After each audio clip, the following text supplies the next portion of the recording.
Well, there we have it, guys. We are sitting here in front of the Supreme Classic Tourer, Sunday morning, Discovery Park's Barossa Valley, and I'm here with the man himself, Haydo. The man, the myth. The man, the myth, the legend.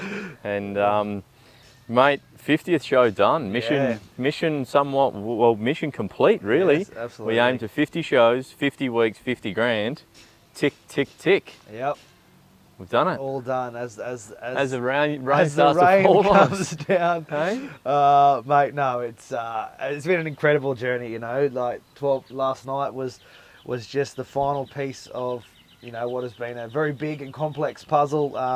From all pretty much all states and territories to the amazing Barossa Valley here in Tanunda. Couldn't think of a better way, a better night to send it off and to achieve what we have done, obviously for Make-A-Wish. It's a dream come true, and we're super stoked about it. As a boy, I dreamed of moments like last night. Playing to 500 plus people and people chant your name and singing the songs out and all that sort of stuff. And to have that moment realised, and I never did it for fame or fortune or whatever, but hopefully it reflects or gives people the belief that they can do it and they can just go make it happen, and that's why we're doing it with Make-A-Wish as well, to have their dreams and their childhood dreams realised as well. So pretty happy this morning, mate. It's as I was saying earlier, it is a real calm after the storm. It's just such a calming atmosphere here as you kind of walk around the caravan park. You're getting the waves, you're getting the hellos, you're getting the people kind of come up out of their van, and you've really touched some hearts last night, mate, in telling the story and obviously what you've put on. And I was only having the conversation. I was fortunate that my parents actually showed up last night to enjoy your last show as well, mate. And I was only having the conversation with them, and they said to me, how does he do it? And I said, well, I'll ask him. So when we cast our mind back, obviously you told the story about Amber and yourself and the box trailer and the Jayco caravan and then up into the leader caravan. But mate, how do you do it? How do you just pack up and go?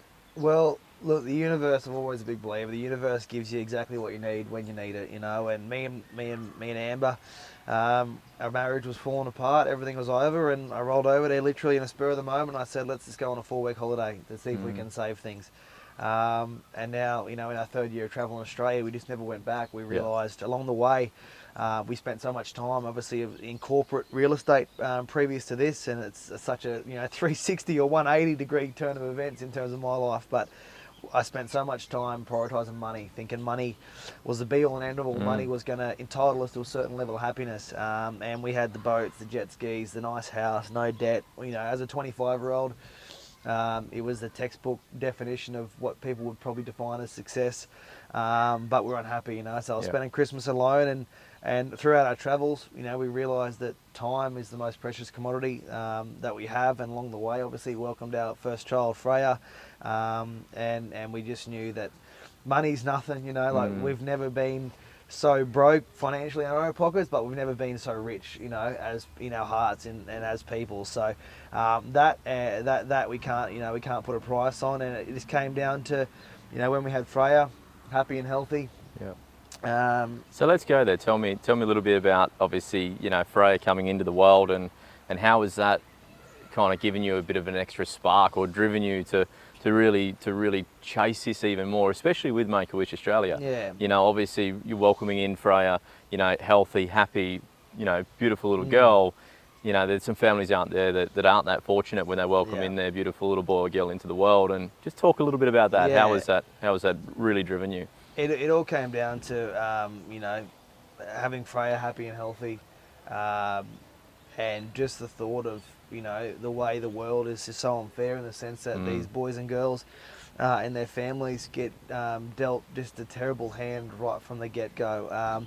And for us, we get to live our dream, right now. And as I said, in the show last night, Amber is happy and healthy. Freya's happy and healthy. If I can lay off the Maccas, I'll probably be happy and healthy. I'm really happy. Well, mate, I've seen a photo of you back in You shared you reopened back up a Facebook page, I reckon, for memory the other day, which was an old real estate Facebook page under a Hayden Ashton banner. Right. And I reckon there was probably about another 50 or 60 kilos yeah, on you, that mate. was, Hey, back in the real estate days? Yeah, no, I used to weigh 199.7 kilos, but 199.7. yeah, it didn't quite crack the double ton, which maybe is probably a little bit unfortunate. I would have been able to raise the bat for a double century, but... and what where do you sit now, if you don't mind me asking on camera? Oh, mate, somewhere, depends. 6 months ago I was about 108, now I'm about 120, but too many beers. But so we've gone... about 80 kilos. We've gone 80 kilos down. Yeah, 80 so kilos down. It's a lifestyle adjustment, and you know, but for us, you know, for me, it was to, you know, to have a child, to live longer, to embrace the world, and that, you know, that's sort of been a, you know, part of the whole journey of just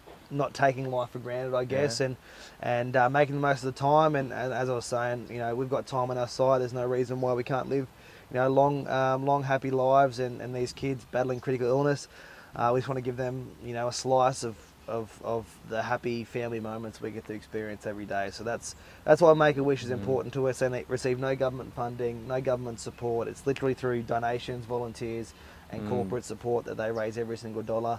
And being one of Australia's most trusted charities, we wanted to make sure that we got behind something that was going to make a real life difference on the ground. We seen that last night with the volunteers that come out, mate, and you know, Make-A-Wish Australia is, you know, you just see them volunteers coming. They're just so passionate, and they all have their little individual outlets around Australia as well, which I think is, you know, is really, really important. But mate, from me, I know you say about the healthy wife, the healthy daughter, and you're not so healthy yourself, mate, but to drop 80 kilos and, you know, to be doing what you do now, I think, you know, is a massive, you know, achievement for yourself. And, you know, again, I'm sure I'm sure deep down, you know, you're a very humble man. You don't like to say it, but something to be exceptionally proud of, mate. You've achieved some, you know, huge things, you know, not just in the last 12 months, but, you know, in your life to date. And where to next?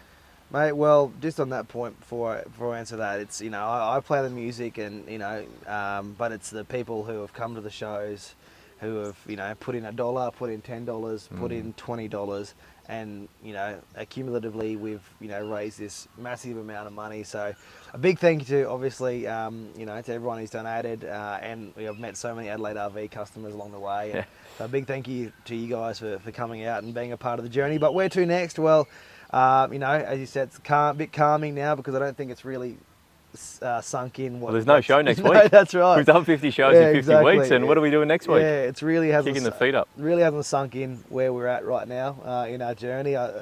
Me and Amber sort of woke up, and I was like, I've got no posters to make, I've got no caravan parks to book, I've got nowhere to be. So, you know, it really is, I guess, a little bit surreal and bittersweet. You know, there's a certain level of sadness, I guess, as well, in terms of, you know, it's like when you go on a holiday or whatever, you feel that little bit of empty part in you. But, you know, for us, it's inspired us. You know, there's a boy in the crowd last night. We had so many different experiences, interactions with people who have been touched for us. And, you know, when we started this, there was just over 850 wishes in the pipeline.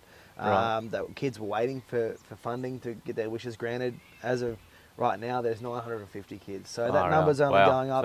In the Barossa alone, there's 19 kids on their wish journey. So, and Make-A-Wish are servicing kids right across Australia, from the far reaches of the Kimberleys in WA to, you know, to Tassie and everywhere in between, obviously, and South Australia included. So for us, it's put a fire up us, lit the fire even you know, more so to make a difference, and we just want to make sure that, you know, every kid in Australia, or do as much as we can to make sure every kid in Australia has their inspirational, life-changing wish granted. So we're, you know. So for the guys that are obviously our fans, you know, obviously our followers and fans through Adelaide RV, and our followers and fans through the Real Australian Dream, you know, if we kind of look down the barrel of the camera to the guys that are watching this, what can they do to make a difference? Obviously they're watching you, you're raising close to $80,000, you know, it's an amazing effort, watching what the dealerships are doing, putting money behind every caravan. But, you know, for the average Joe Blow, you know, things are tough at the moment. Absolutely. So what can the average person sitting at home that just feels that burning desire to also give back,